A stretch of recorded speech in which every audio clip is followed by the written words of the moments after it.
Salut et bienvenue sur cette vidéo. Aujourd'hui, je t'amène avec moi dans ma saison 2024. Je vais aussi t'expliquer qu'est-ce qui s'est passé sur cette Saint-Élion, vidéo exceptionnelle, sur cette course de nuit de 82 km où je me suis blessé. Je vais t'expliquer du coup pourquoi je me suis blessé. Mais avant ça, on va repartir dans mon année 2024 et aussi expliquer pourquoi cette saison m'a peut-être blessé et empêché de finir cette Saint-Élion. J'ai pris des notes dans mon carnet. Il y a beaucoup de choses à dire sur cette saison et je vais te retranscrire ça dans cette vidéo. Avant de parler de cette Saint-Élion, parce que je sais que c'est un sujet qui vous intéresse, parce que le mec s'est blessé, on veut savoir pourquoi, ben on va revoir cette saison 2024. Pour vous remettre un petit peu de contexte, j'ai commencé le trail et la course à pied en avril 2023. J'ai pu courir et faire quelques courses, m'amuser. J'étais en voyage à La Réunion, j'ai pu faire pas mal de choses hyper cool, hyper intéressantes, jusqu'à 2024. Pendant ces 6 mois d'année 2023, je suis totalement tombé de passion pour le trail. J'ai kiffé ça profondément et bah du coup, je me suis dit, vas-y, on va se lancer dans une belle saison 2024. Arrive la saison 2024, je me dis, ok, le but de cette année 2024, ça va être d'apprendre, de voir qu'est-ce qui me plaît pas, mais aussi de finir un premier ultra trail, d'aller voir un peu le très haut niveau avec peut-être une course à l'UTMB, et si j'ai encore du jus, peut-être aller explorer d'autres environnements, peut-être avec des courses de nuit, pas mal de choses comme ça. Alors, du coup, est-ce que c'était un échec ou plutôt une réussite? On va voir. Donc ça, c'était pour l'objectif 2024. Maintenant, l'objectif 2025, ça va être de progresser. L'idée, ça va être de transformer mon corps et de progresser au maximum. Si c'est un sujet qui t'intéresse, mets-le-moi en commentaire, comme ça je pourrais te faire une vidéo. Ou sinon, t'écris carotte. Voilà, tu mets un emoji carotte et je saurai que c'est ce que tu veux. On va se retrouver avec 25 000 carottes en commentaire, j'adore. Donc l'objectif, c'était déjà rallier un premier ultra, donc j'avais coché la Maxi Race. Ensuite, je m'étais dit, ok, on va aller chercher, fort de cette expérience, peut-être une CCC, donc une course qui est à l'UTMB. C'est une course de 100 km, le 100 km le plus relevé de la planète, là où il y a le plus de niveaux. Et à la fin de l'année, je me suis dit, on va aller chercher quelque chose d'inédit, un peu redouté, un peu bizarre, et aussi quand même mythique, la Saint-Élion. Donc c'était mes 3 objectifs majeurs. La Saint-Élion, je l'ai mis entre parenthèses au cas où j'avais encore envie. Il s'avère que j'ai raté la CCC, vidéo de la CCC sur laquelle j'abandonne.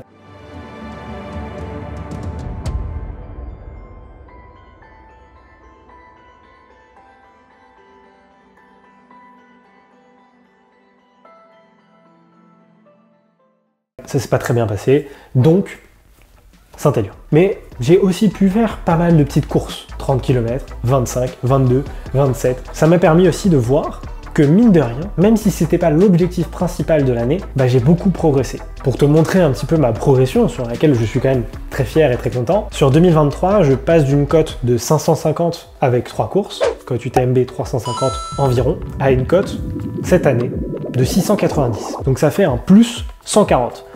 Pour ceux qui ne s'en rendent pas compte et pour ceux qui ne connaissent pas, une cote UTMB, ça va de 0 à 1000, je crois. 1000, t'es Dieu, ça n'existe pas. Et 0, je ne sais même pas comment ça se passe. Après, tu arrives pile au milieu du peloton, généralement, tu es à 500 de cote. Et après, au fur et à mesure que tu avances, eh ben, tu passes des paliers. Et en fait, plus tu as une grosse cote, généralement, meilleur ton niveau est. Donc ma cote UTMB a littéralement explosé d'une année à l'autre. J'en suis très fier, j'en suis très content. Maintenant, c'est normal que ça progresse beaucoup. C'était ma première année. 2025 sera placé sous l'axe de la progression. Même si c'est l'objectif principal, je ne progresserai pas autant, ça c'est sûr. Parce que plus 140 de cote, ça me ferait 830. 830, je suis athlète professionnel. Ça n'arrivera sans doute pas. Évidemment, c'est pas la course aux cotes, c'est pas la course à la performance, c'est juste mon objectif personnel. J'aime bien progresser, j'aime bien être performant. Maintenant, ça veut pas dire que juste avoir envie de finir, c'est pas bien.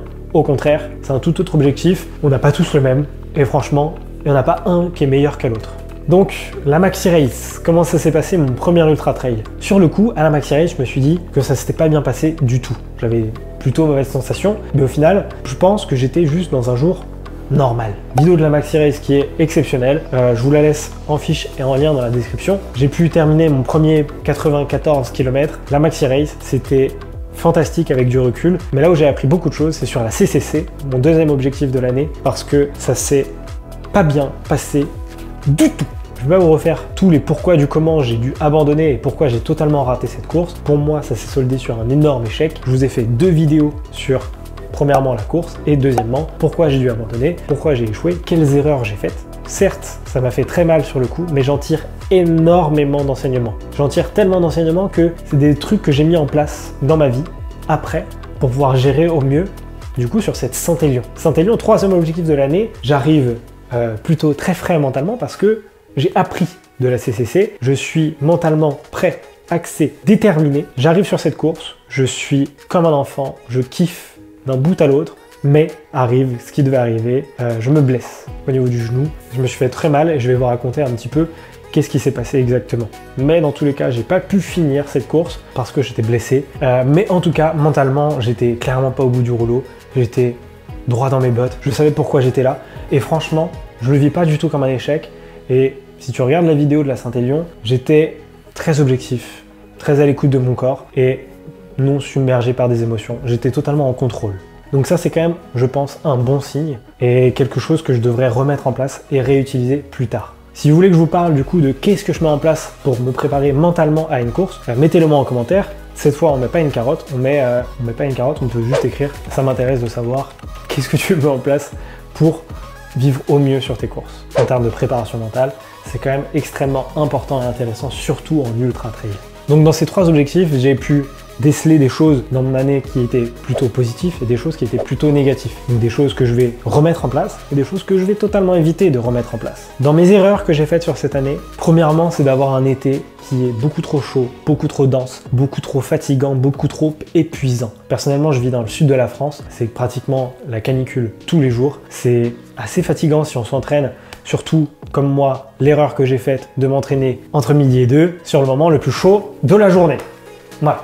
Dit comme ça, c'est simple et c'est évident, mais ce n'était pas toujours mon cas d'être malin. La deuxième erreur que j'ai faite, c'est aussi d'avoir un affûtage peut-être un peu trop court ou pas assez intense. L'affûtage, pour ceux qui ne savent pas, c'est cette petite période avant la course où on va essayer de se reposer au maximum, on va diminuer un petit peu l'entraînement et on va essayer de faire le plein d'énergie. Personnellement, c'est quelque chose que j'ai peut-être un peu sous-estimé, mais auquel cas, je vais faire un affûtage beaucoup plus intense, quelque chose que j'ai fait pour la Saint-Élion, sur laquelle je suis arrivé extrêmement frais. J'ai pas du tout ressenti de fatigue malgré que ce soit de nuit et 80 km.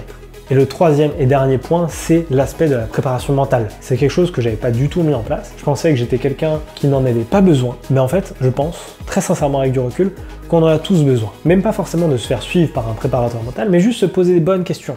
Un peu tous les jours, un peu à chaque entraînement. Pourquoi je m'entraîne? Pourquoi j'ai envie de faire cette course? Qu'est-ce que je veux chercher dans cette course? Qu'est-ce que j'ai envie de faire? Tout ça, c'est extrêmement important et c'est crucial. Parce que quand on est dans les sentiers, au bout de 8 heures de course, il faut vraiment savoir profondément pourquoi. Et ne pas se poser la question de pourquoi on est là.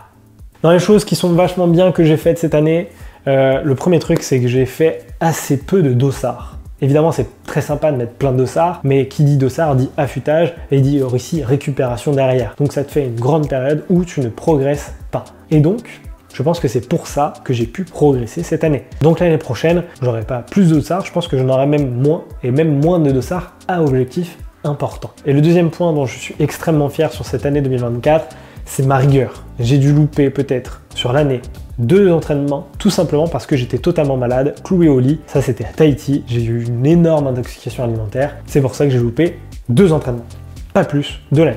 Donc ça, je pense que c'est exactement ce qui m'a fait progresser, la rigueur et me mettre tout le temps du stress mécanique, de tout le temps courir, de tout le temps y aller, de ne pas louper d'entraînement. Mais si j'avais pas envie ou si c'était compliqué d'y aller, tout simplement j'ajustais. Mais dans tous les cas, je sortais de chez moi et je pense que c'est ça la clé absolue de ma progression cette année.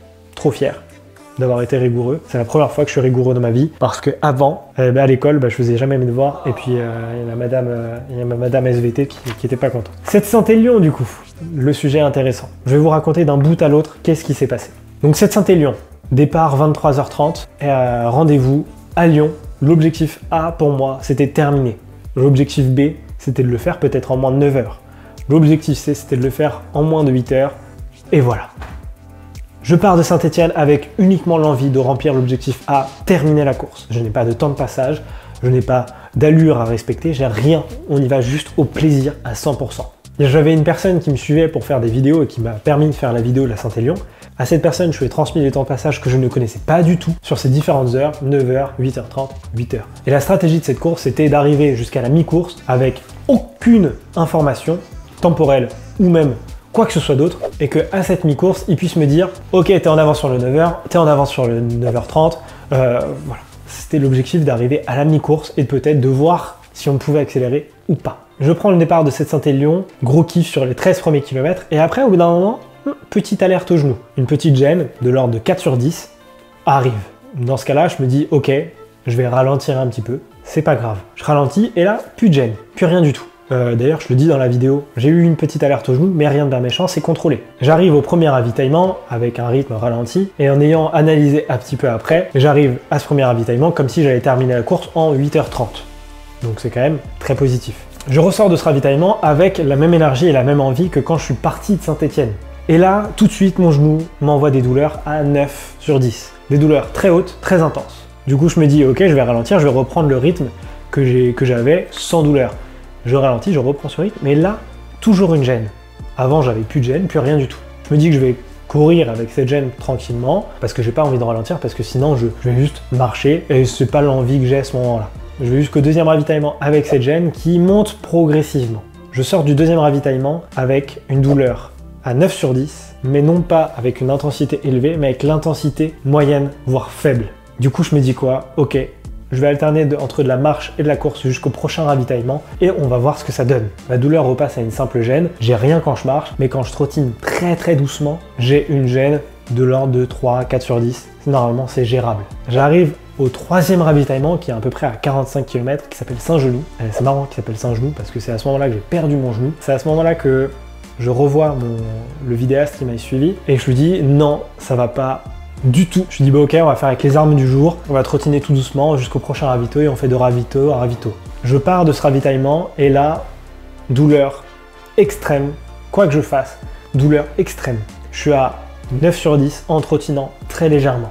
Et là du coup, je me dis ok, je vais marcher jusqu'au prochain ravitaillement et on va essayer de finir la course comme ça. Je marche jusqu'au prochain ravitaillement, je marche jusqu'au ravitaillement d'après qui est à 61 km. Entre 45 et 61, j'ai fait que de marcher. Je peux vous dire que j'ai eu froid, je peux vous dire que c'était long parce que marcher était quand même douloureux à ce moment-là. Et le fait de marcher et de continuer de marcher, les douleurs commençaient à monter et à monter et à monter. À cette période, c'est juste un entraînement de faire 21 km. Maintenant, je pouvais absolument pas les courir, c'était impossible, infaisable. Et donc, je décide d'arrêter et de pas m'infliger une randonnée de 4-5 heures dans Lyon parce que c'est pas forcément mon kiff de courir, de marcher pendant 4-5 heures en ville, sachant que la dernière partie, les 21 km, c'est principalement que de la route. Et franchement, c'était pas forcément la meilleure idée pour moi. J'avais pas forcément envie d'aggraver la situation et d'aggraver mes douleurs. Donc pourquoi j'ai eu cette blessure? Pourquoi j'ai eu ça? Je pense très sincèrement que cette prépa de Saint-Élion, qui a duré à peu près 3 mois, arrive à la fin d'une période où mon corps a totalement subi énormément de choses différentes et nouvelles. Il a dû s'adapter dans pas mal de circonstances et je pense qu'il était tout simplement bien fatigué. À ça, on rajoute une prépa route, parce que la Saint-Élion, il y a beaucoup de routes. Et là, mon corps, sur le moment, ne m'envoie pas de signaux de douleur. Je me dis que ça devrait aller, aucun problème. Je vais sur cette Saint-Élion. Et là, le corps dit, ok, stop, c'est bon, la fin de l'année, allez, maintenant, j'en ai marre.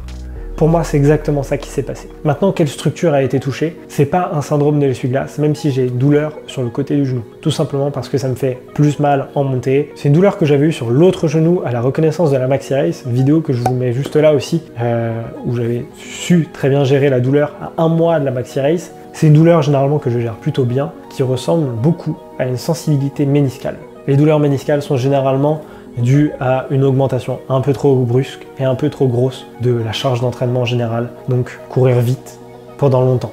Exactement ce qu'on fait sur une Saint-Élion. Donc je vais bien soigner cette blessure. Dites-moi en commentaire si vous avez envie que je vous en parle de cette blessure. Personnellement, la saison 2025 s'annonce radieuse, donc ma priorité c'est déjà de me reposer, de faire une belle coupure hivernale où je vais pas courir pendant 2-3 semaines. Je vais faire beaucoup de vélo, pas mal de renfo, je vais prendre soin de mon genou.